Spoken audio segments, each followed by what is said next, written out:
Portanto, eu sou o Carlos Elisa Costa, nasci em 6/6/44 e, portanto, comecei a trabalhar aos 12 anos. Saí da escola, fui logo trabalhar aos 12 anos.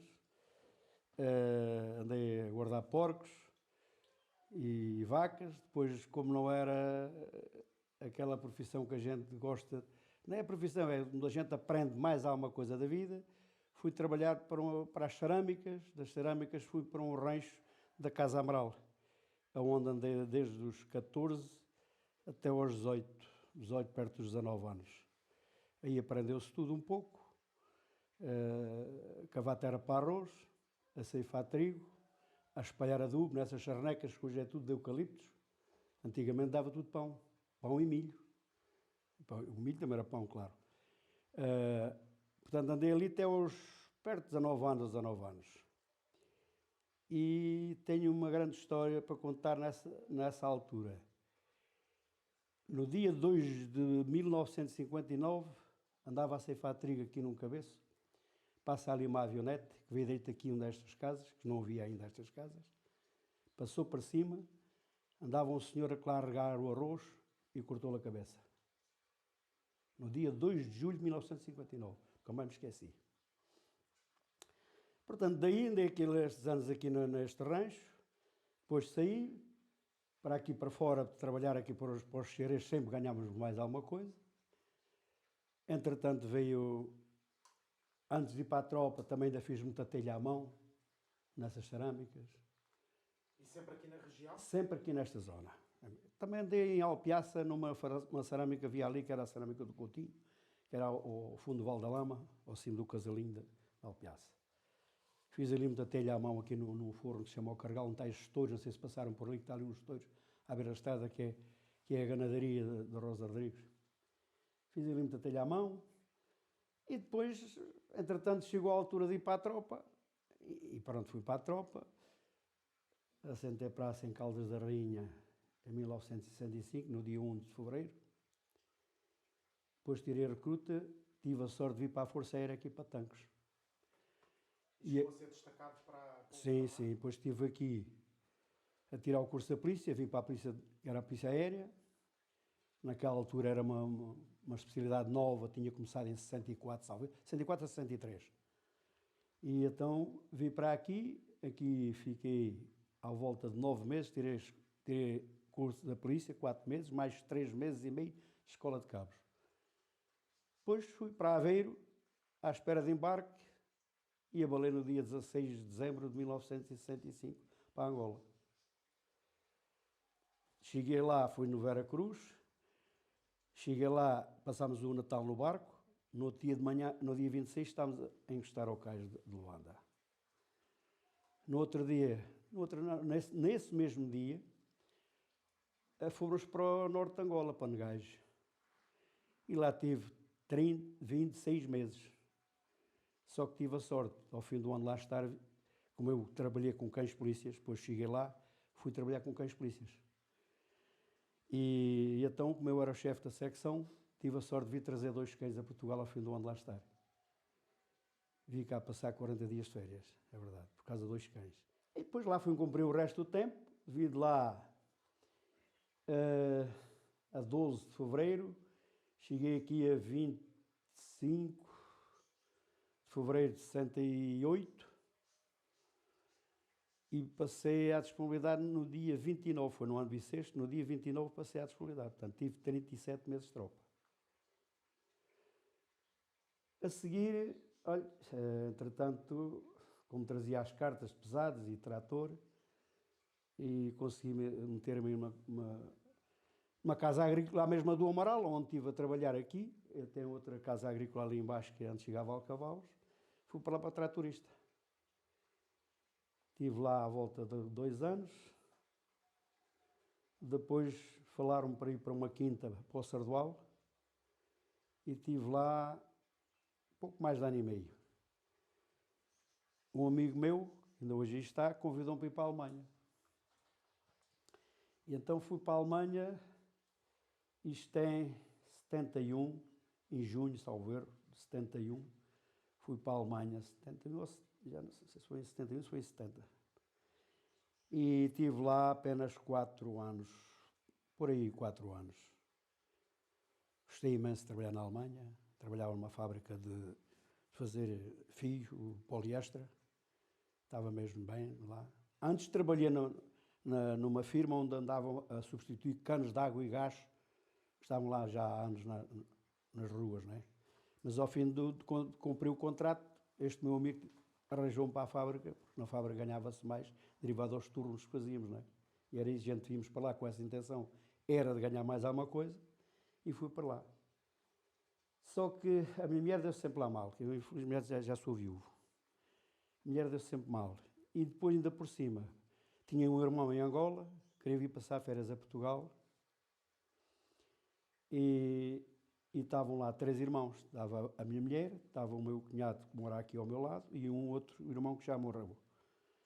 E mandámos alguns marcos, naquela altura a moeda era o marcos, né? Mandámos para lá para ele, para Angola, e veio cá passar férias.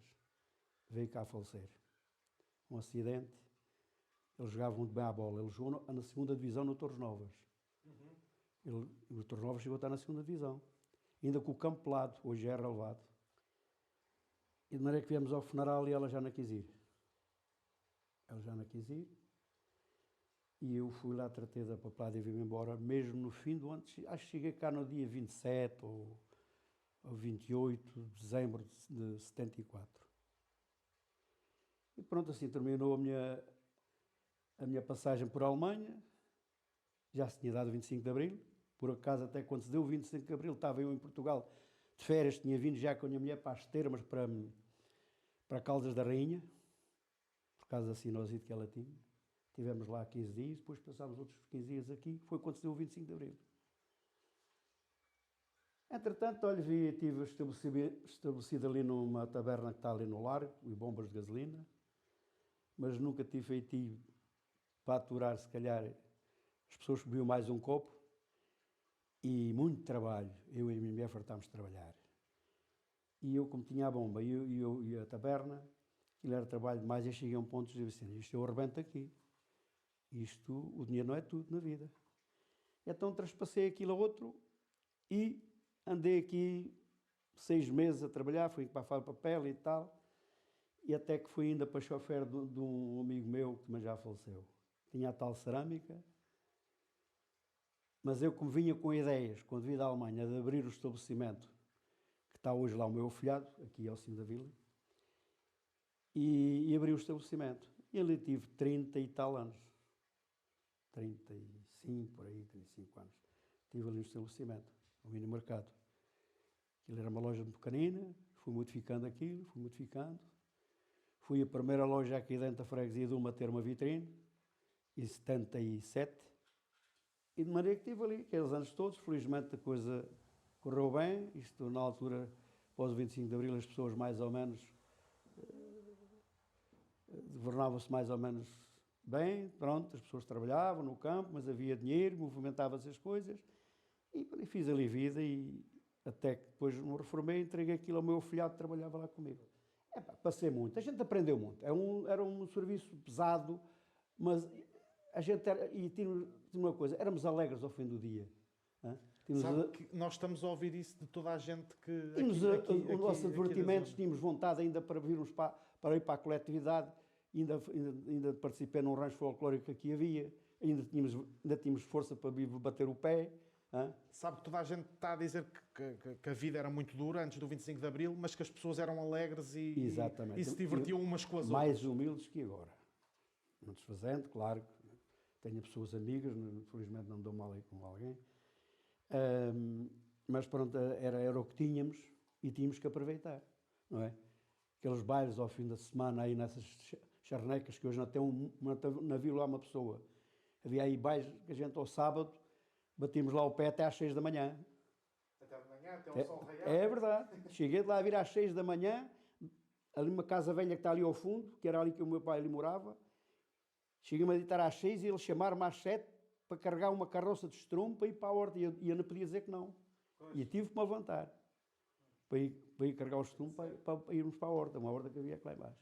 O Sr. Carlos começou a trabalhar mais ou menos com que idade? 12. E chegou a frequentar a escola, fez a quarta classe? Sim, fiz a quarta classe. Fiz a quarta... Um bocado burro, porque havia ter sido aos 10 anos, só saí aos 12. Claro. Mas então, e começa a trabalhar aonde? Aos 12 anos? Foi um velhote que morava ali na Quinta, falou-me para ir guardar porcos. Então começa a trabalhar aos 12 anos. A guardar porcos, ok. E depois foi pouco tempo que os porcos depois foram abatidos. Mas a quinta era aqui da é região? Aqui perto, é aqui no Casal de Famão. É aqui uma quinta que está aqui a mais ou menos 3 km aqui em linha reta. E depois fui guardar vacas, como já tinha dito, fui guardar as vacas. E depois ainda guardei algumas ovelhas, mas nunca gostei muito de guardar ovelhas. Depois daí pensei em realmente ir para as cerâmicas, sempre se ganhava mais qualquer coisa. Das cerâmicas é que fui aos 14 anos para aqui, para este casal que chama-se o Casal do Junco, da Casa Amaral, onde se aprende tudo um pouco.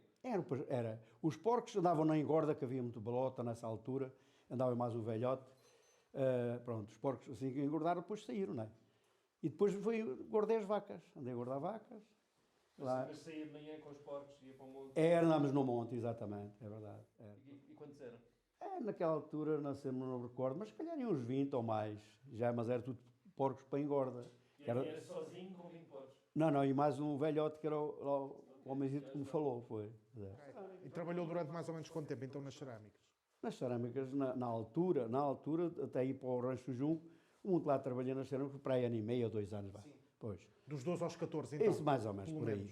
Depois quando saí daqui do Rancho do Junco, é que ainda trabalhei mais aqui em cerâmicas, antes de ir para a tropa. Então, mas diga-me uma coisa, mas havia então uma fábrica de cerâmicas aqui na região, nessa altura? Havia várias, olha. A cerâmica, havia uma lá em cima, que era a Foz da Laranjeira, e havia outra aqui embaixo, que era a cerâmica da Faceril, no Pereiro, que eu ainda fiz parte da sociedade, agora de resto. Foi também quando ela abriu. Aquilo abriu uma fábrica de manilhas, mas depois acabaram de fazer uma cerâmica. Ainda lá trabalhei também. O tijolo era cozido a mato. Era mato e a gente dava mexigaria às pessoas que enfiavam o mato para dentro do forno. Mas isto antes de ir, de facto, aqui para o Rancho do Junco. Mas depois, quando saí do Rancho do Junco, aos 18 anos, 19 anos, por aí, 19 anos, comecei a trabalhar aqui nestes ceareiros, que eram os que pagavam mais, não é? E daí, quando não havia trabalho aqui no campo, nos ceareiros, eu, como percebia de cerâmica, fui trabalhar para a cerâmica, fazer telha. A fábrica, olha, onde trabalhei primeiro era uma cerâmica no Val do Carregal. E a outra era ali na Foz da Laranjeira. A fábrica tinha mais ou menos quantos trabalhadores? Recorda-se nessa altura? Ali no Carregal éramos para aí uns 8, não éramos mais. E trabalhámos de sol a sol. Ramos com uma hora de sol e chegámos ao seu posto, naquela altura. E trabalhavam à jorna ou com contratos de trabalho? Era tudo à jorna. Nem havia descontos, não havia nada, não é? Recebia mais ou menos quanto por dia? Aquilo era à semana, recebíamos um X por semana nessa altura. Recebiam à semana? Recebiam ao dia. Mais ou menos quanto? Recorda-se nessa altura? Ali no Carregal que andei para ali fui, que a gente trabalhámos. Foi logo assim que eu também acabei dali dos porcos e das vacas, fomos para lá. O que é que eu ganhava? Se calhar para aí alguns 12 escudos. Por semana? Não, por dia. Por dia. Por dia, uns 12 escudos. Foi que eu até me lembro de ganhar depois. Era 12 escudos por aí, por dia, mais ou menos. Apanhava no outro lado, apanhei naquela que era melhor, fui para aquela. E na outra fazia o mesmo trabalho que fazia na anterior? Sim, a cartar tijolo, a cartar telha à cabeça. Punhamos uma telha na cabeça com uma coisa que chama-se mardilha, com uma mitra na cabeça, uma telha na cabeça e uma em cada braço. A correr para os corredores, subimos para os corredores acima, e enfiámos os corredores e há palhetas. Então a fábrica dedicava-se a produzir telhas? Tijolo e telha. telhas. Exatamente. E o Sr. Carlos o que é que fazia dentro da fábrica? A cartar a telha para os corredores e a cartar a telha, às vezes, telha de tijolo com os carros mão para dentro do forno, quando era enfornado, e quando era desenfornado, a cartar para as pilhas. E aí também, então, de sol a sol? Não, ali já era 8 horas. Naquela cerâmica já era 8 horas. Já eram 8 horas? Ali já era, naquela cerâmica já era 8 horas. Ali é que não era. Ali entrava mais ou menos a que horas e saía mais ou menos a que horas? Entramos às 8 e saímos às 5, não é? Às 5, com uma hora de almoço, não é? Exatamente. Mais tarde, para a gente ganhar mais alguma coisa, porque esta Casa Amaral pagava pouco. Aprendíamos aqui tudo, mais ou menos tudo, o trabalho do campo. A Casa Amaral, quando está-se a referir ao quê? Ao rancho? Não, o rancho, a gente chama o rancho, que é o rancho do pessoal. Pois é. É o rancho do pessoal, não sei se conhece a Dona Adelina, que sim, também trabalhou lá. Nós tivemos a entrevistá-la e ela também lá trabalhou, na Quinta da Murta. Só para acabar ali a parte da cerâmica. A matéria-prima vinha de onde? A matéria-prima era lá, era cavado à mão. Okay. Havia pessoas a cavar. Abundância aqui na... Sim. E barra, como falei, lá no Carregal, tinha lá, pelo menos no Carregal, tinha lá, depois mais tarde, antes de ir para a tropa, e até agora, já no fim de ter vindo da Alemanha, ainda lá trabalhei, fui lá chofer da caminhonete, e fazia tudo um pouco. Eu não sou pessoa para estar só a olhar para a caminhonete, fazia tudo um pouco. Tinha aí barco, é maravilha, e tínhamos essa cerâmica ali, né, onde eu ainda fiz parte da sociedade agora, ultimamente, que vendermos no ano 2001, que a gente a vendeu. Tem a matéria-prima mesmo na fábrica. Tínhamos aqui outra que fechou, também derivada à crise da construção civil, aqui em Ulm, que era a fábrica ulmense. Também fechou, também tem ali barro com fartura ali. Isto aqui, matéria-prima tem muito aqui. Ou seja, a matéria-prima estava diretamente na região. Sim, mesmo em cada a fábrica. Não tinhas muita despesa a transportar o barro. Então, ainda agora, à Casa Amaral, ou ao Rancho, como comumente lhe chamam, nós quando entrevistámos a Dona Adelina disse que as condições de trabalho aí eram muito duras. É tal coisa, eram muito duras, era o que havia. Como ele disse, a caveta era para arroz, eu apanhei azeitona, limpava azeitona, ceifei trigo, espalhei adubo nas charnecas, com 2 eucaliptos, espalhámos adubo. Um sementeiro às costas com 25 kg de adubo cada vez. Mas aí ia trabalhar para o rancho já? Isto a trabalhar no rancho, chamamos o rancho, que é o pessoal todo, pronto, é o rancho. Pronto. E então éramos designados, alguns, para espalhar o adubo. Naquele ano que eu andei a espalhar adubo, éramos 6 a espalhar adubo. E era para fertilizar campos de quê? De arroz? Do trigo. Do trigo. Do trigo. O arroz é aqui mais nestas baixas, aqui também se espalhava adubo. No arroz, no fim de plantado. Pois, mas o arroz é depois no fim exato, de plantado, exato. Agora, o trigo, começámos ali em novembro, no Santeio, aveia, começámos a espalhar ali em novembro, dezembro, tinha que espalhar o adubo todo na charneca para depois dos bois e algum trator, que já havia um tratorzito, um caterpillar da Casa Amaral, que já emergiava aquilo naquela charneca. E tinha mais ou menos que idade quando começa a trabalhar para a Casa Amaral? 14, vou lá com os 14 anos. O que é que fazia nessa altura nos campos? Ceifava? Ceifámos o trigo depois ficava a secar.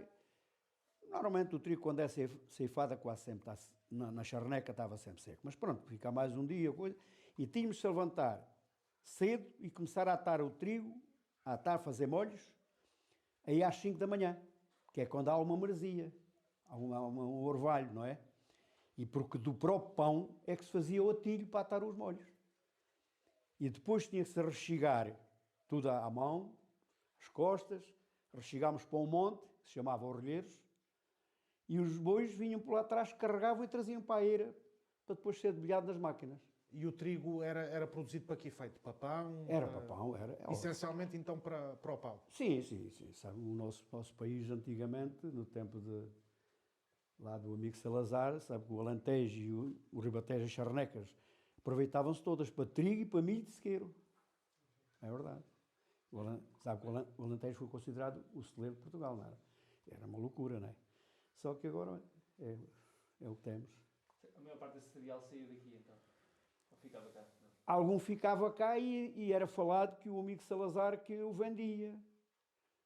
Era falado que ele dizia: da guerra vos livro eu, mas da fome não.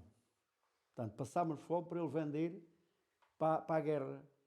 Mas livrávamos da guerra, que a guerra se calhar é pior, né? Se calhar é que a gente vê do que a fome. Né? Que isso na altura da Segunda Guerra Mundial, quando havia racionamento de alimentos. Eu nasci em 44, a guerra acabou em 45. Né? Portanto, havia ainda muita falta. Mas pronto, havia o milho, pronto, no Alentejo as pessoas comiam, era pão de trigo. Aqui na zona do Ribatejo era o milho. Era o milho, pronto. O meu pai fazia umas searas de milho, e dessa seara de milho, por exemplo, tinha de lá um moio de milho. O moio de milho são 60 alqueires. Normalmente 600 quilos, 500 quilos de milho, e tinha-o dentro das arcas, e depois todas as semanas se levava o milho para os moinhos, para moer, para fazer a farinha, para a minha mãe fazer o pão. Trabalhou nos campos até que idade, mais ou menos? Foi até ir para a tropa. Depois vi da tropa.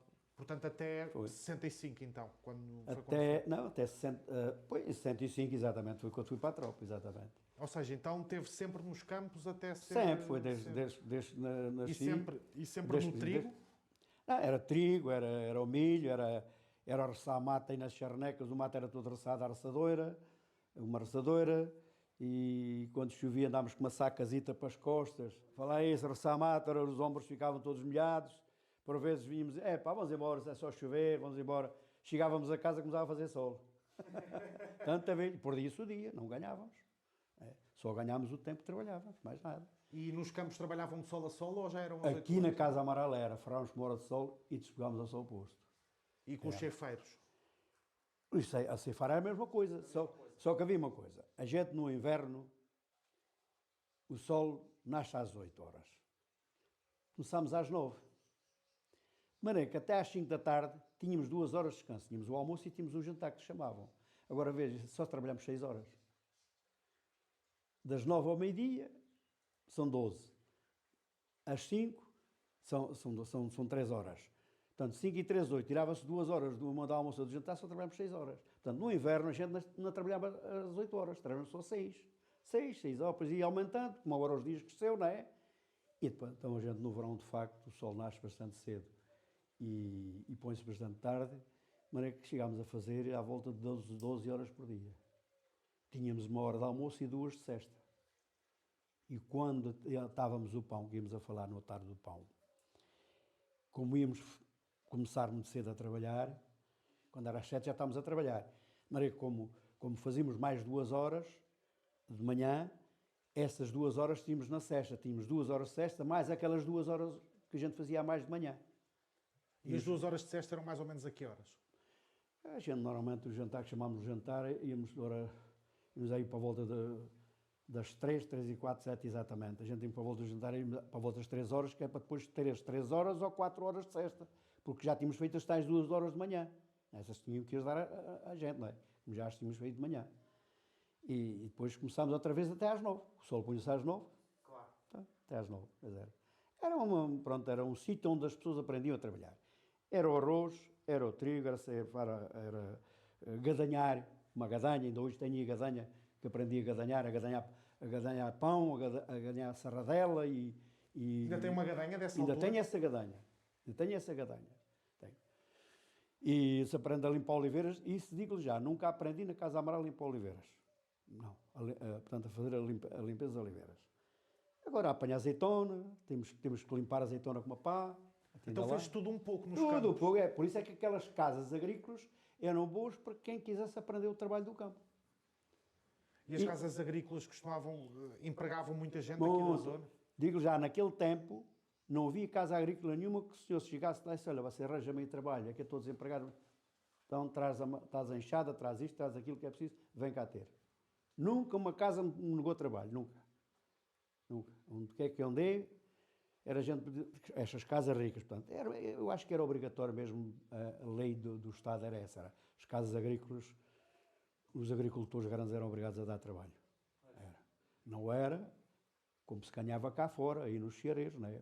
Mas tinha sempre trabalho. Chegou a vir alentejanos, ceifar trigo aqui para estes chãs, que é hoje de eucalipto, chegaram a vir para aqui ceifar trigo e ficavam lá na charneca e tudo.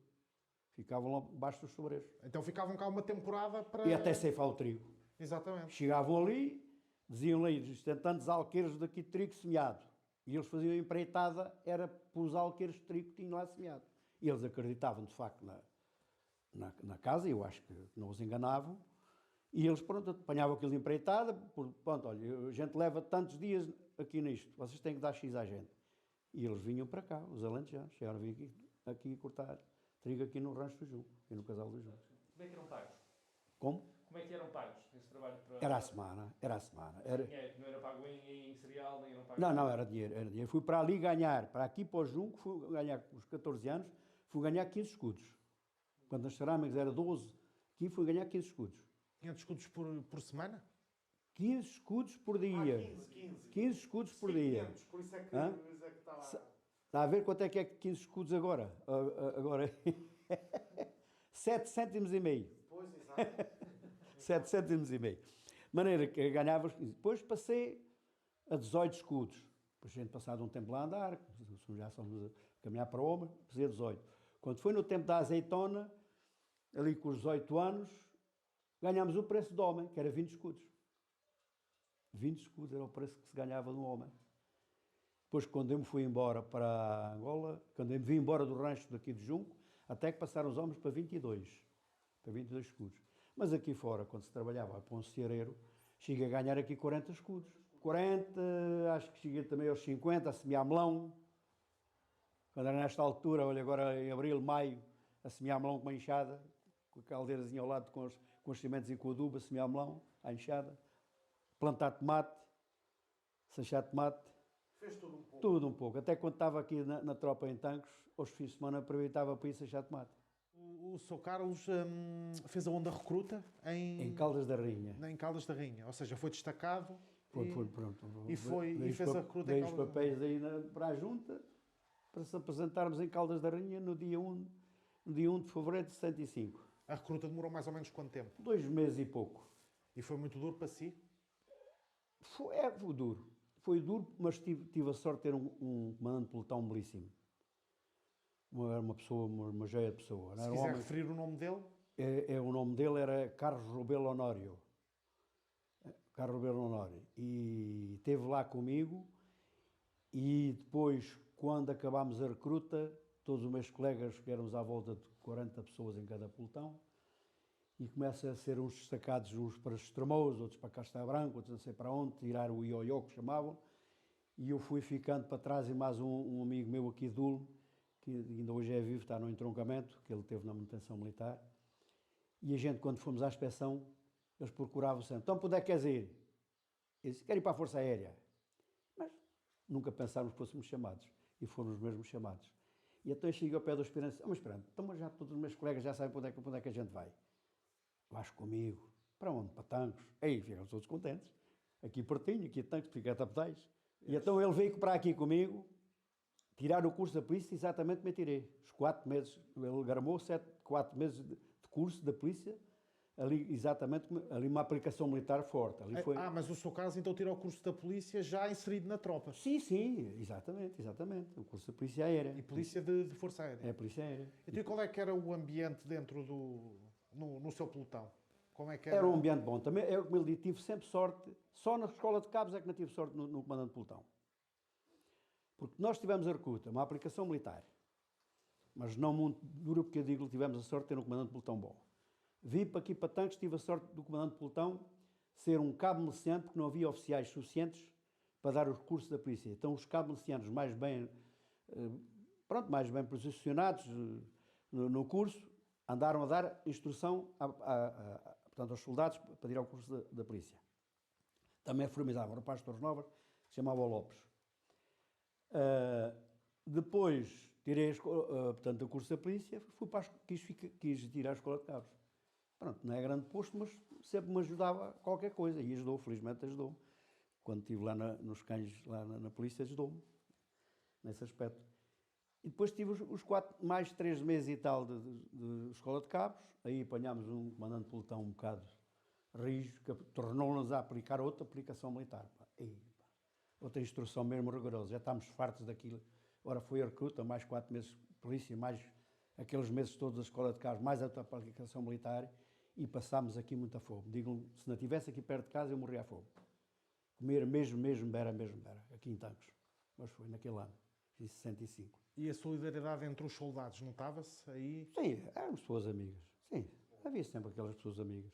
Eu aqui na minha zona tinha um rapaz do Choto, o Serra, que vinha ter comigo aqui de madrugada, que a gente, para estar lá às 8 horas, a formatura era às 9.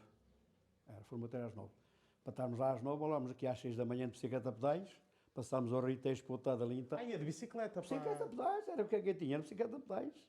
E estrada ruim, dali da ponte da Chamusca até o Arpeado, a estrada só buracos. Já agora, quando é que aprendeu a andar de bicicleta? Com que idade? Isso bem encaixou, com os 9 anos, 8 anos já andava de bicicleta. Então, e o Sr. Carlos, em 1965, é então destacado para ir para o ultramar? Em 65, ainda foi em 65, eu fui para o ultramar. Fui para o ultramar no dia 16 de dezembro de 1965. E contou-nos até que passa o dia de Natal no barco. É verdade. Como é que foi esse dia? Foi bom. Lá está tal coisa, eu tive a sorte da Força Aérea, e ainda por cima todos os soldados, pronto, mal posicionados no barco, E eu tive a sorte da Força Aérea, irmos em segunda classe. É verdade. Um quartozinho, tenho aí até fotografias, num quartozinho, para 4 pessoas, com uma casa de banho e uma secretária com um espelho, onde a gente lá depois, Feliz Natal e Próspero Ano Novo. E ainda tenho uma fotografia encostada a essa secretária. Mas uma sorte ter esse sim, quarto. Sim, tivemos, um luxo sim, até. senhora. E até mostrei este menino, tivemos lá a luta de tração à corda, sabe o quê? A luta de tração à corda. Puxaram uma corda, um grupo de um lado e um grupo do outro. Sim. Foi paraquedistas, foi a Polícia Aérea, foi os comandos, foi o da artilharia, e também a infantaria, todos os grupos que ali fossem especialidade, tudo isso lutou, íamos eliminando neles. Os últimos que a gente eliminou foi os gajos dos comandos. Nessa altura, vencê-los, sabe como é que a gente venceu? Porque o nosso calçado da Força Aérea, por baixo era sola. Não fazia atrito. E então, o lastro do barco é madeira. Pois. Eles já tinham as botas de lona, para aquilo agarrava-se, e a gente sabe como é que nos venceu, descalçarmos. Para mim foi boa, foi um espetáculo, não assumo o que é que foi guerra, só assumo, foi passear de avião, muito e mais o comandante, e por causa dos cães dele, porque os cães eram dele, não eram do Estado. Os do Estado, tinha-os lá, trabalhava com eles.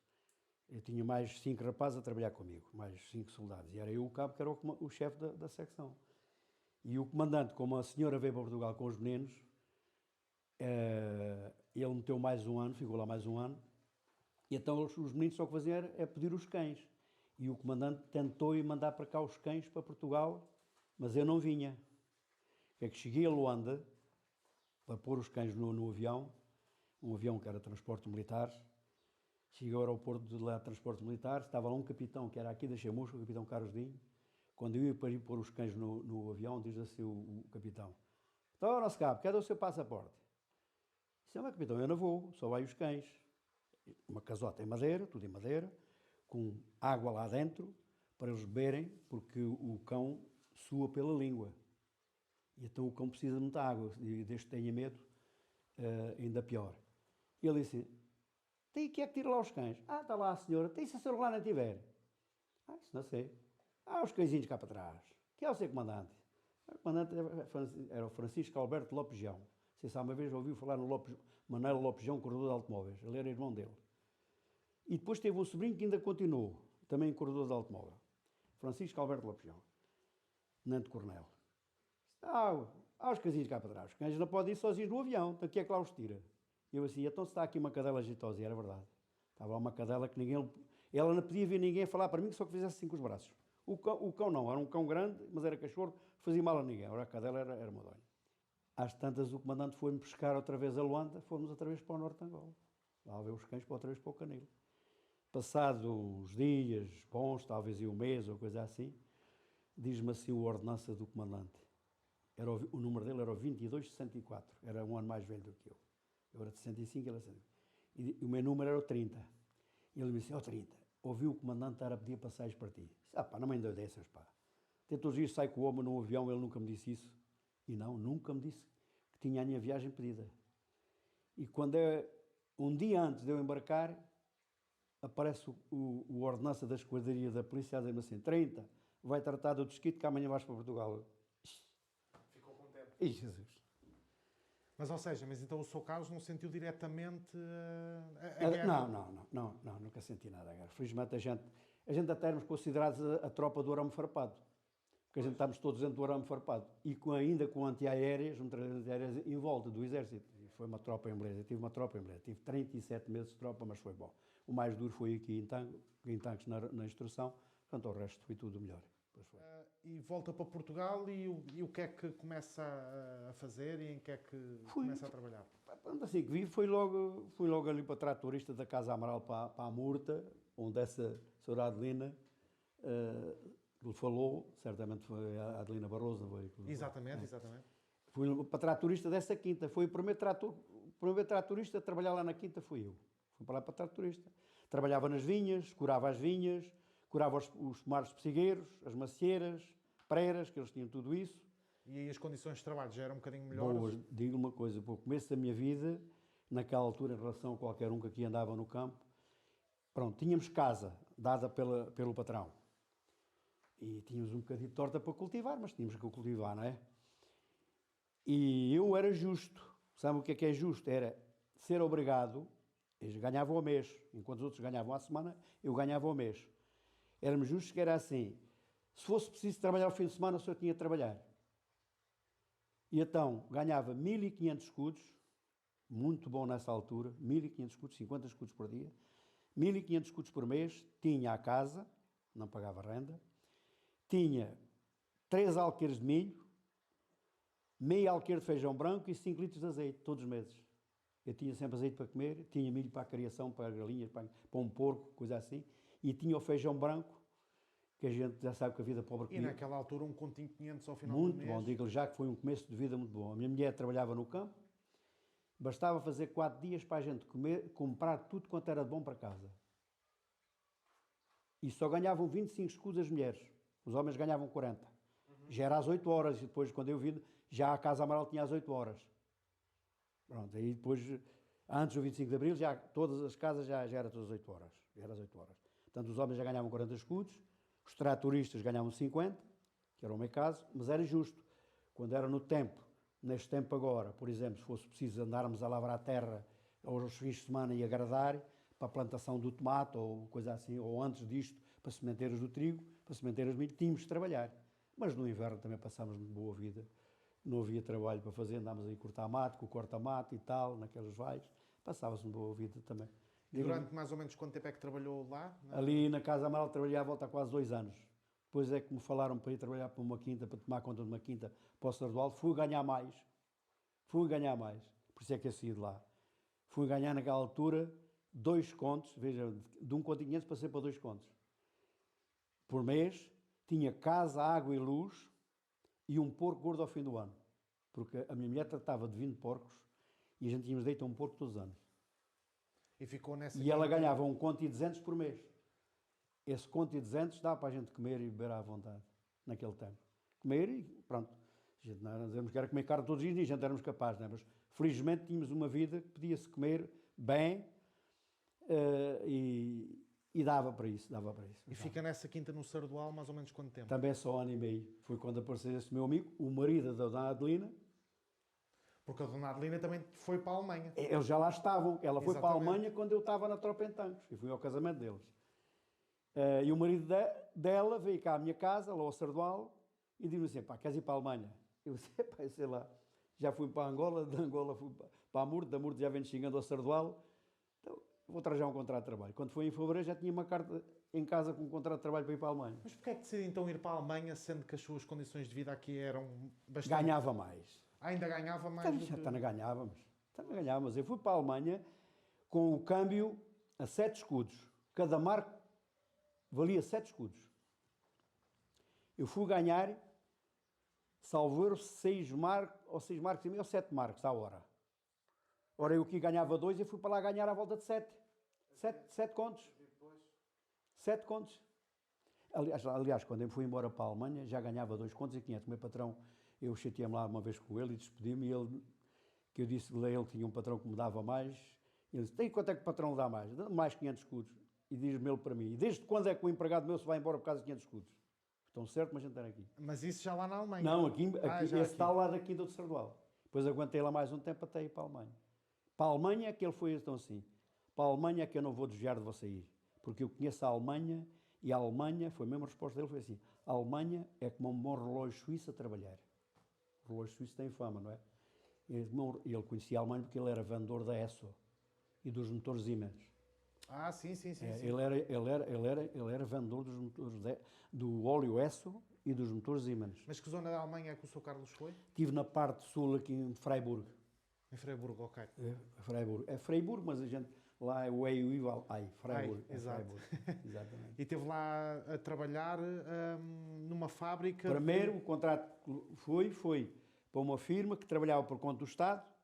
Aquelas firmas que trabalham por conta, às vezes, das câmaras e de...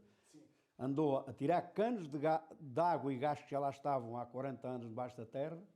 Tirámos os canos velhos, a máquina abria os buracos, tirava os canos velhos, eu ia sempre atrás, ou por outra, à frente da máquina, mas é atrás da máquina, sempre há uma pedra maior, com o pá, emperrando e tal, e depois era substituído por outros canos que os empregados do Estado iam pôr. Canos novos, de água e gás, na mesma vala, uma vala normalmente com 1,70 m de fundura, por aí. E depois essa terra era toda tirada, nunca ficava lá terra nenhuma na rua, a terra era toda tirada e posta para as matas. Depois vinha terra, areia nova. Depois era posto, quando os empregados do Estado, julgo que era da Câmara, punham os canos todos em ferro, punham os canos, não se podia tapar os canos todos enquanto não levasse umas carradas de areia entre os canos de 6 metros, levava uma carrada de areia ali ao meio, só ficava as juntas, descobertas. Eles então enchiam esses canos de ar e depois nas juntas faziam uma espuma com sabão para ver se havia uma fuga de ar. Quando aquilo dissesse que estava bom, é que havia ordem de tapar aquilo tudo. Depois eu trabalhei com um cilindro, com os varais, cabia dentro da vala, a terra bem batida, depois levava o alcatrão por cima. Passado o ano e pouco que trabalhei lá, porque tinha um contrato de um ano, não podia sair lá. O contrato era de um ano. É que este meu amigo, o marido da Dona Adelina, disse, olha, vai abrir uma secção nova na fábrica onde eu trabalho, que se chamava Ródia Seta. Ródia. E então vais para lá mais o irmão dele já faleceu, o João. Era um ano mais novo do que eu. E então fui lá fazer exames, exatamente como se faz o exame para a tropa. Olhos, ouvidos, tudo, radiografias e tudo, o exame feito como deve ser. Depois fomos para lá trabalhar, porque os turnos é que dava dinheiro à gente, não é? Que a gente fazia turnos de noite, pelo menos aos fins de semana entrámos às 6 da manhã, saímos às 6 da tarde. Depois havia outro fim de semana que entrava às 6 da tarde, saía às 6 da manhã no outro dia. Portanto, esses turnos é que davam dinheiro. Portanto, quando vim embora, no fim de 74, eu ganhava 13 contos e 500 em dinheiro português. Cá ganhavam 4 contos, 3 contos, 4 contos. Está a ver? Sim, na altura havia lá muitos portugueses. E agora também há, não é? Aprendeu alguma coisa de alemão? Sim, aprendi alguma coisita. Eu mesmo fazia esforço para... Eu fui colecionador de fio, dentro de uma secção onde fazia o fio, que quando o mestre me diz, Costa, tu vais para colecionador de fio, eu disse, eu não sei falar o alemão como deve ser. E bastava haver um amigo, dar-me um toque nas espulas, as espulas que é as bobina de fio, que são mais ou menos como estas, assim, maiores do que isto, bastava dar-me um toque com a tesoura, que a ferramenta que eu trabalhava era uma tesoura para cortar o fio. Bastava dar um toque assim no fio, para ser logo de segunda. E se não visse, pronto, começava a coisa a correr mal, não é? E eu fui para colecionador de fio. Quando eu vim embora era colecionador de fio. E tinha que fazer em quase todas as bobinas, que eles chamam as pulas a isto, tinha que fazer uma manga, uma meia. E depois cada bobina conhece o sítio de uma bobina, passa para a outra. E até tinha que pôr um carimbo se realmente era de primeira ou se era de segunda. E pronto, e fomos enrascando o alemão, mais ou menos como eu sabia, e como eles me conheciam, e felizmente, por isso é que eu ganhava chamavam o LON 3, que é o grupo 3, por isso é que eu ganhava já 13 contos e 500. Então ia voltar a Portugal porquê, Sr. Carlos? Derivada ao falecimento do meu cunhado. Foi. Pois foi. Então volta a Portugal por esse motivo e não sai mais de já Portugal não vou. outra A minha vez? mulher disse logo, eu já não quero ir para a Alemanha, ela sentiu-se lá mal, a minha mulher esteve lá 2 meses no hospital, deixou de andar. Portanto, chega a Portugal em outubro de 1974, não é? 74, mesmo no fim de 74. Portanto, já depois do 25 de Abril. Sim. Como é que o Sr. Carlos viu o 25 de Abril lá na Alemanha? Eu estava cá quando isto deu. Estava cá em Portugal? Estava cá, mas já ele disse que estava cá de férias, porque eu vi que a minha mulher sofria muito de sinusite e pensei, vamos para as termas das Caldas, que chamam o Hospital da Rainha Dona Leonor. E olha, nesse dia, nesses 15 dias que lá estive lá hospedado mesmo dentro do hospital, num quarto particular, que foi a Segurança Social da Alemanha que pagou, comida e tudo, e lá a Caixa pagou isso tudo. Nessa semana, que eu lá tive 2 semanas, apareceu lá o Marcelo Caetano, no seu boca de sapo velho, e apenas um polícia de moto à frente dele, que vinha acompanhar. Tinha ido ele a Nazaré desbloquear uma greve dos pescadores que não queriam ir para o mar derivada a serem mal pagos. E ele próprio foi a Nazaré desbloquear a situação. Depois, quando estava aqui, em casa do meu sogro, à espera, pronto, acabasse as férias, para ir para lá outra vez, dá-se o 25 de Abril. O meu sogro andava lá na horta, levou sempre o rádio com ele. Esse rádio ainda anda para aí, mas já não trabalha. O rádio lá para o pé da horta e tal, e chega lá aquela música sinfónica. Eu disse, não, compadre, então, mas que raio de música é essa hoje? A música sinfónica, a marcha do MFA. E só pedi para que não se manifestasse e que não saíssem de casa. Eu disse, e diz ele, olha, o Rádio Clube Português já não trabalha. Foi quando eles o apanharam. Exatamente. O Rádio Clube já não trabalha. E agora é só aqui uma música que se jeito nenhum, pai, não sei quando. Espera aí. Então isto está aí qualquer problema. Saí logo e vi para a vila. Chega lá à vila um senhor que já faleceu, que tinha um comércio também, tinha uma loja e um café, que era o Vasco. E chega para ele e diz, Vasco, o que é que se passa? O que é que se passa? Foi um golpe de Estado, pá. Foi um golpe de Estado. É pena já vi tão tarde. Tão tarde. Pena ver muita tarde, pá. Isto já vi ter sido há muitos anos, porque eu estou lá na Alemanha e vejo a democracia que lá há, e mesmo assim... Era isso que eu também lhe ia perguntar. E vejo que os estudantes mesmo assim não estão satisfeitos, e era verdade, havia lá greves dos estudantes, mesmo assim não estavam satisfeitos, portanto isto aqui já veio tardíssimo. Aquilo lá, lá na Alemanha os estudantes estudavam até aos 30 e tal anos, tudo pago pelo Estado, tinham casa de graça e tudo, mesmo assim não estavam bem. E acho que até tinham umas verbas ainda de ordenado, isso é que eu não tenho bem a certeza, porque não acompanhava bem aquilo. Não acompanhava e a gente não fala bem o alemão para isso, não é? Pois é que para além do ordenado ir receber melhor, vai para um país onde há liberdade de expressão, Sim, sendo que aqui... Espetáculo. Pois, já agora uma curiosidade, nos anos todos em que trabalhou cá, no campo, havia algum movimento de contestação? Havia algum Não, nunca sentei isso. E até lhe digo uma coisa, por acaso eu costumava até dizer, e era verdade, eu rifava um patrão por 5 questões. O que me desse 5 questões a mais eu não tinha, já ia para ele, não ia para outro. Uma coisa que deixava o patrão enrascado muitas vezes. Mas ninguém me prendeu por isso, ninguém me chamou a atenção.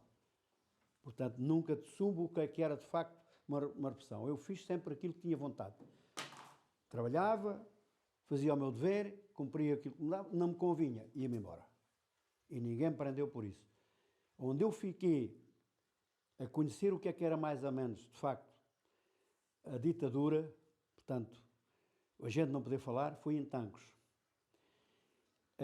Há um rapaz de Casével, que era o Cruz, houve a quinta-feira da Assunção.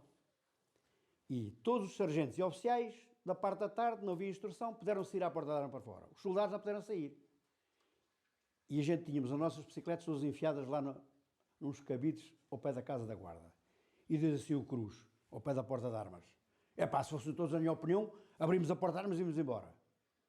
Passa o oficial dia naquele momento. É o quê, pá? O que é que estás a dizer? E lá o teu número, pá. Lá o teu número. O número. Naquele tempo, portanto, era um revolucionário, não era? Era uma revolução que ele queria fazer. E então aquilo passou-se, chegou-se à noite, fomos ao recolher. Às 9 horas da noite íamos ao recolher, tínhamos chamados ali na parada. E chega-se o aspirante ao pé de mim e diz-me então assim. Esse aspirante tinha vindo connosco de Caldas da Rainha para aqui também tirar o curso da polícia. Mas era aspirante, estava oficial dia. E chega-se para mim e diz assim, lá, quem é este número, pá? Era o 149, eu era o 150, era o 149. E digo assim, olha o Cruz, ainda por cima tem o meu nome, pá. Esse gajo, ele era o aspirante Cruz. Vai lá chamar esse indivíduo para vir ao meu gabinete. E quando lá cheguei, já o Cruz estava para se deitar. Eu chego ao Cruz, anda a falar com o aspirante, opa, o gabinete do oficial dia. Eu não vou, não vou. Vais, mas eu, o emprego da cama abaixo e fomos lá os dois. E até é que o homem explicou ali à gente. Tu sabes o que é que estavas a arranjar, pá? Uma revolução. E sabe o que é que acontecia? Ires para a prisão, nunca mais lá saías, pá. Tu tens cuidado com essa língua, viste? E aí o Sr. Carlos apercebeu-se que... Aí é que eu me apercebi o que era de facto a ditadura. É verdade. E pronto, e o Cruz também teve esse cuidado, e eu também. Pronto, a gente... Mas nunca houve assim revolução nenhuma, nunca tivemos lá ninguém a fazer revolução. Apenas fizemos um levantamento de rancho em África, em 66. Assim que a gente para lá foi. E depois chega lá, 26 de dezembro de 65, portanto isto foi em 66, a gente comia muito mal. Mesmo muito mal. Depois foi para lá um oficial, um senhor que tinha sido primeiro sargento em 63, quando, ainda no tempo da Guerra Mais Forte, em 63, quando foi para outra vez para Angola, ele depois veio para cá, quando foi para lá já era oficial, já era alferes. E ele disse assim, vocês têm comido sempre esta comida. Ora, ele tinha sido sargento de rancho em 63, e diz ele que se comia bem, quando a guerra estava mais forte.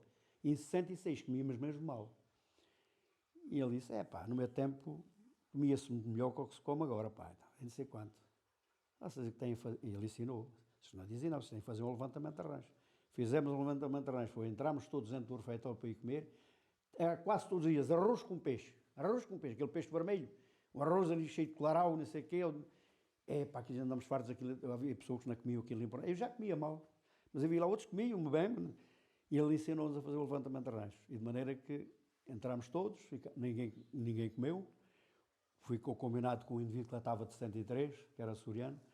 Quando ele dissesse, a gente lutámos as terrenas todas ao contrário, e saímos porta fora.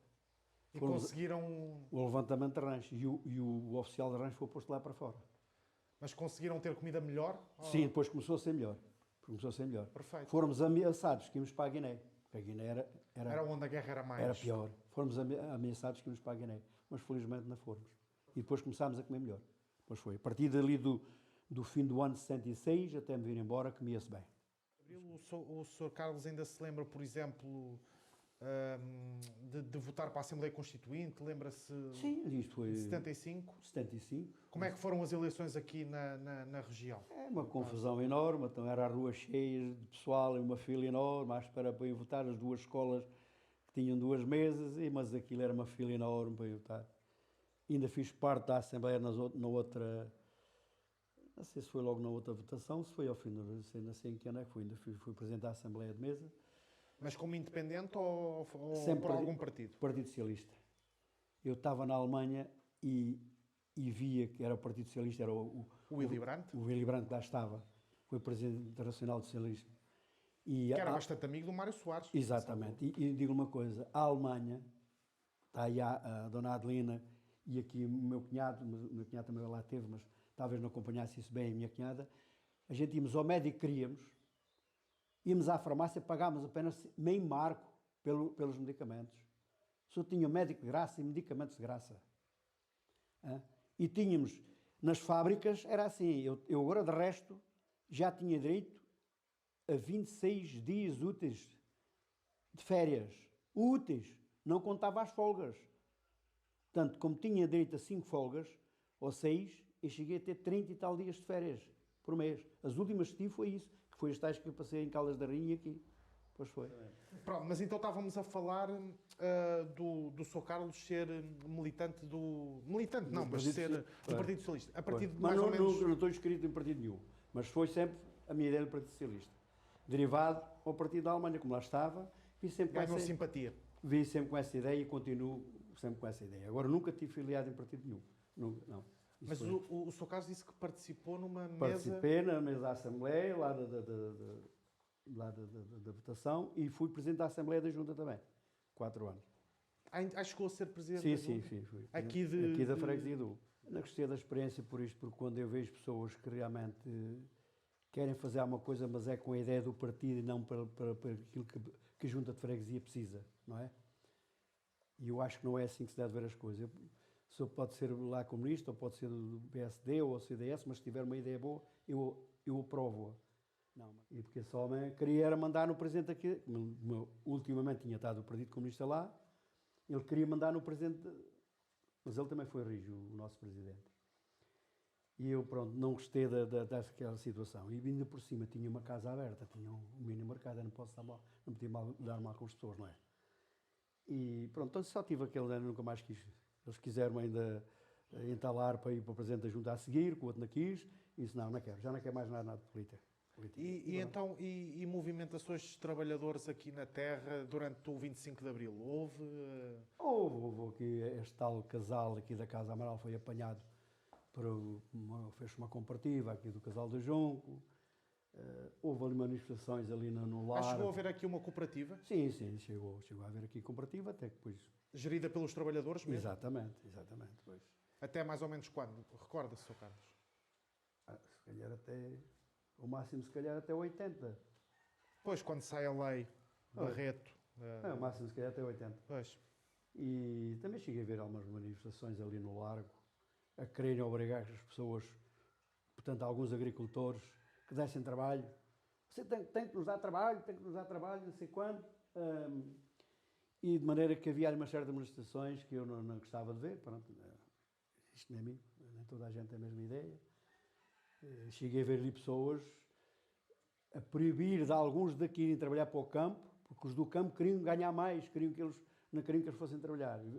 E cheguei a ver ali um com uma katana debaixo do braço, ali a ameaçar as pessoas. É verdade. E então o Sr. Carlos, quando volta a Portugal, em que é que se dedica profissionalmente? É já ao bar? Foi ao comércio. Ao comércio. Foi, exatamente. E abre uma taberna, não é? Uma taberna e a bomba de gasolina, que era ali no Largo. Aqui na zona? Era mesmo ali no Largo, ao pé da igreja. Hoje a bomba não está ali, está lá embaixo na zona industrial. E o Sr. Carlos já vivia nesta casa, nessa altura? Não, na minha casa própria. Okay. Pois é que fiz esta casa. Foi erguida por si esta casa? Sim. Ok. Era fácil abrir uma bomba de gasolina na altura? Portanto, aqui o Zé Marcos Martinho conseguiu, através do Zé Marcos Agostinhos do entroncamento, pôr aqui uma bomba de gasolina. A bomba estava em nome do Zé Marcos Agostinhos. Okay. Mas era este Zé Marcos Martinho, aquilo estava no terreno dele, deixaram pôr as bombas à beira da rua, do prédio, e os depósitos estavam à entrada de um pátio que lá estão. Ainda hoje lá está o depósito lá debaixo do chão. E tinha-se ali a bomba. Eu também naquela altura vendia-me gás óleo. O negócio ali era bom, mas é como disse, não tive grande jeito para aturar assim pessoas que bebessem mais um copo e acabei por deixar aquilo. Claro. Que mais ou menos em que ano? Foi no fim do ano de 75. Eu fui para lá em janeiro de 75 e saí de lá em novembro de 75. E depois trabalhei aqui numa fábrica de papel aqui 6 meses. Depois fui para chofer. Na fábrica de papel. Havia aqui uma fábrica de papel, trabalhou aqui muito ano. Mas trabalhou como operário? Sim, uma operária da fábrica, depois. E depois trabalhei só 6 meses, eu nunca gostei de assinar contratos, e quando acabei o contrato, eles queriam que eu assinasse outro, e eu disse, não assino mais contratos. Na fábrica de papel? Sim, e fui-me embora, fui para chofer da tal cerâmica desse meu amigo, aqui no Carregal. Fui para lá para chofer. Chofer, em 77, portanto isto foi em 66 que eu estive aqui na fábrica, andei ali mais uns meses, depois abri então o estabelecimento. E trabalhei 2 anos como chofer e com o estabelecimento aberto, com a minha mulher sozinha lá. Levantava-me cedo e ia fazer as compras ao mercado, as maçãs, portanto, a hortaliça, tudo, trazia para aqui para o mercado de manhã cedo, o mercado era de madrugada, e depois ia trabalhar. E esse estabelecimento ficou aberto até mais ou menos quanto? Sempre aberto, ainda hoje está. Ainda hoje está aberto? Está aberto, só que não é meu. Depois reformei e transpareceu o meu filho. E abriu em que ano? Em 77. Okay. Olha, aquilo só visto como era antigamente, não tenho uma fotografia como antigamente, aquilo era uma loja pequenina e depois eu fui tirando os móveis antigos das lojas e fui modificando. Em 77, no fim do ano de 77, comprei logo uma vitrine, que ainda hoje lá existe. Aquela vitrine tem 40 anos. Aquela vitrine ainda só levou 2 motores. Uma vitrine, lá está. Foi. Mas o Sr. Carlos então trabalhou até que idade, mais ou menos? Até os 65. E a partir dos 75 reformou-se? Pois o meu filhado depois trabalhou sempre comigo desde os 16 anos, que eu tive que meter ali uma pessoa. Felizmente tinha muita clientela, vendia farinhas, vendia adubos, vendia até cimentos, vendia chapas de zinca, vendia tudo o que fosse preciso. E comprava também para charneca fora batatas, milho, feijões, comprava tudo. Grão, o Sr. Carlos sempre se mexeu durante a vida toda? Sempre, eu negociava nisso tudo. Em um Alentejo, trazia carradas de carvão do Alentejo, uma carinha que tinha uma Ford Trânsito. É que sempre se mexeu profissionalmente sempre. E também pessoalmente. Sempre. Eu aos fins de semana tinha tempo de arranjar esta horta toda e tinha tempo de pegar no carro da parte da tarde e comprar essas coisas. E mesmo todas. Emigrar para a Alemanha foi ter uma vida melhor, mas não deve ter sido fácil a mudança. Naquela altura vim de lá construções, mas não dava para fazer uma casa. Mas vi já com princípio de vida, construçõezitos. Mas vou dizer aqui que quando abalei para a Alemanha, estava casado há 3 anos e pouco, e felizmente deixei 50 contos, naquele tempo que era muito dinheiro, no banco Tota e Açores, que ainda era chamava Tota e Açores, no Recife de Abrantes. Eu fui para lá, felizmente, como você viu há bocado, tinha um ordenado razoável. Sim. Só que fui ganhar mais. Depois convertido em escudos a gente tem que procurar, enquanto é mais novo, é que temos que procurar melhores condições, não é? Claro. Os alemães procuravam, porque se aqui havia tanto trabalho, porque é que eu fui para a Alemanha? E eu disse, eu vim para aqui para ganhar mais dinheiro em menos tempo. Se nos consegue descrever, mais ou menos, o tipo de transformações era isso. que se lembra, foi vendo na paisagem aqui, há acontecer? Estamos em sintonia, que era isso que eu ia A perguntar. paisagem aqui, olha, aqui as charnecas, portanto, foi a transformação que foi os eucaliptos. Foi. O resto, depois, as terras de arroz já havia. Hoje está aqui, como você vê, isto era tudo terras de arroz, unicamente está um bocado tudo desprezado. E como há muitas, e por aí cima. E temos falta de arroz. Não é? E temos falta de arroz. Que vem muito fora, não é? Mas o eucalipto foi plantado ou começou a surgir? Sempre plantado. Vocês olhem aí para essas encostas, é tudo seu eucalipto, não é? Tudo seu eucalipto. Se eu vai aqui fora à charneca, que ainda hoje fui ver das abelhas, também mais um pormenor que pode ficar registrado. Também gosto da apicultura. Também faz apicultura. Também, olha, ainda hoje apanhei 2 enxames já. Também gostei muito disso. Ainda tinha vagar para essas coisas. Tinha que arranjar um bocado para isso. Gosto imenso de trabalhar com aquilo, com as abelhas, embora elas não aqueçam o dono, mas... elas não aquecem o dono. Mas gosto de trabalhar muito. Então, mas o eucalipto, então... Os eucaliptos, quando eu trabalhava na Casa Amaral, aqui no Rancho Junco, já havia ali uns eucaliptais, com menos de 16 anos já havia ali eucaliptos plantados, mas poucos. Depois é que, passado uns anos, eu até ia para a tropa, isto ainda era tudo trigo. Ainda era tudo trigo, essas chás todas. Depois é que isto começou a plantação de eucaliptos por aí. Depois houve os fogos. Começou a haver fogos, estas encostas do Guerra deu tudo. Cortaram os sobreiros, vá de eucaliptos. Deram ordem para plantar eucaliptos, vá de eucaliptos. Portanto, isto hoje é tudo eucaliptos, sobreiros há poucos, não é? Agora que já houve para aí umas plantações novas, não é? E, portanto, a transformação disto, talvez aí nos eucaliptos, a transformação maior foi a partir do 25 de Abril para cá. Muito rápido. Então, mas os eucaliptos começam a aparecer aqui na região por volta da década de 60, mais ou menos. Sim, exatamente. Assim que a vida da Alemanha, em 77 ou 76, houve um fogo enorme. Desde lá de baixo da chamusca, tudo por cima. Queimou-se isto tudo. E depois, em 2003, houve aqui um fogo enorme. É um sábado. No dia 2 de agosto de 2003. Eu estava ali em cima daquele muro, eu tinha ali uma figueira e já lá tinha figos de pingo-mel. Isto no dia 2 de agosto. E fui ver se os pássaros mandavam comer os figos. E nisto arma-se uma travoada, cai uma faísca ali daquele lado, aqui em frente à minha porta, ficou logo a arder ali. E eu vou tão assim para um rapaz que passou e disse assim, olha ali, pá, caiu uma faísca, olha aquilo a arder. Ele disse assim, olha claro daquele lado. Já vinha outro fogo daquele lado. Olha. O lume andou para ali, dali o vento deu para ali, correu isto tudo, ardeu isto tudo aqui em volta. Quando foi à noite, o fogo esteve aqui ao pé da minha porta, devia de ser um javali que veio a arder, ou ainda estava aí arroz, veio a arder aqui para a caneira, o lume chegou mesmo aí abaixo aí na caneira. Mas não apanhou a casa? Não. E felizmente ali parou, conseguiu-se parar ali o lume. E então ali isto ardeu todo, aqui os eucalipais arderam todos, isto em 2003. No dia 2 de agosto de 2003. E na sua infância lembra-se de ver fogos aqui? Havia fogos, mas era tudo combatido com o pessoal do trabalho. Lá vinham os bombeiros também tinham poucos meios, mas a gente do pessoal a bater o lume para dentro e não sei quanto, e apagava-se os fogos. E fazia-se queimadas. O mato, que eu há bocado disse que roçávamos mato, fazia-se queimadas. Fazia-se um aceiro, estava aqui um sobreiro, fazia-se um aceiro com uma enxada, limpava-se o chão todo, fazia-se um aceiro aí com 1 metro em volta do sobreiro, para não ir queimar a cortiça, e queimávamos o mato todo, e não via fogos. A gente não deixava fugir o lume. Perfeito.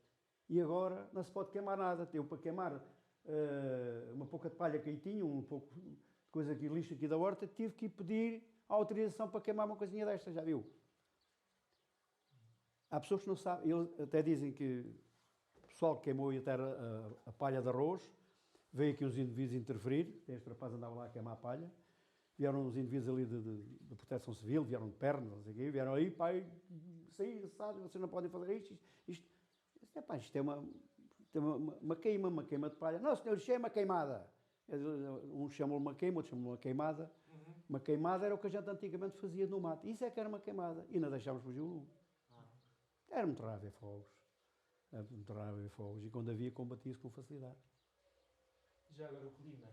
Tem notado alterações no clima? Olha, eu sou franco.